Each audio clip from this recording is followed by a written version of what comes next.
Hi all, welcome to എൽസോസ് collections.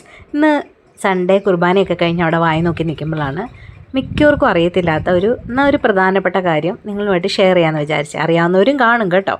ആദ്യം കാണിച്ചത് പുതിയ പള്ളി. ഇതാണ് നമ്മുടെ പഴയ പള്ളി കേട്ടോ. നമുക്ക് പഴയ പള്ളിയുടെ അടുത്തോട്ട് പോകാം. പുറത്ത് തോമാസ് ലീഹായുടെ ഇങ്ങനെ ഒരു ഗ്രോട്ടോ വെച്ചിട്ടുണ്ട്. അതിനുശേഷം നമ്മൾക്ക് ഇവിടെ എഴുതി വെച്ചിരിക്കണം കണ്ടോ. അതായത് നിങ്ങൾ മല കയറാൻ ഇപ്പം നേർന്നിട്ടുണ്ടെന്ന് വെച്ചോ, ഏതെങ്കിലും കാരണവശാൽ നിങ്ങൾക്കത് കയറാൻ പറ്റില്ല, ഫിസിക്കലി എന്തെങ്കിലും പ്രശ്നം അല്ലെ സമയക്കുറവ് ഒട്ടും പറ്റില്ലാത്തൊരു സാഹചര്യത്തിലാണെങ്കിൽ നിങ്ങൾക്ക് ഈ പഴയ പള്ളിക്കകത്ത് കയറി പ്രാർത്ഥിച്ചാൽ നിങ്ങൾക്ക് പൂർണ്ണ ദണ്ഡവിമോചനം കിട്ടും. അതായത് നിങ്ങൾ മല കയറിയതിന് തുല്യമായിട്ട് അത് കണക്കാക്കപ്പെടും. ഒരുപാട് പേര് വിഷമിക്കുന്നത് ഞാൻ കണ്ടിട്ടുണ്ട്. അയ്യോ, മല കയറാമെന്ന് നേർന്നിട്ടുണ്ട്, പോകാൻ പറ്റുന്നില്ലല്ലോ, ഇനി കയറാൻ അല്ലെങ്കിൽ പറ്റത്തില്ലല്ലോ, അതായത് പ്രായം മൂലമോ ഒക്കെ അങ്ങനെ ബുദ്ധിമുട്ടുന്നവരൊക്കെ കാണുമല്ലോ. അപ്പോൾ അങ്ങനെയുള്ളവർക്കൊക്കെ എന്താ പറയണ ഒരു പ്രതിവിധിയാണിത് കേട്ടോ.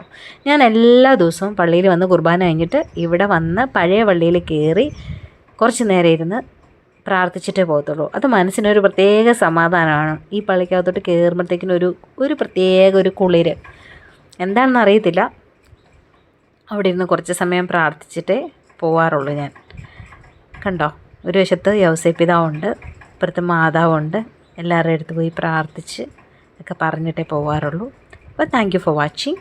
അറിയത്തില്ലാത്ത ആരെങ്കിലും ഉണ്ടെങ്കിൽ ഷെയർ ചെയ്യണം കേട്ടോ വീഡിയോ.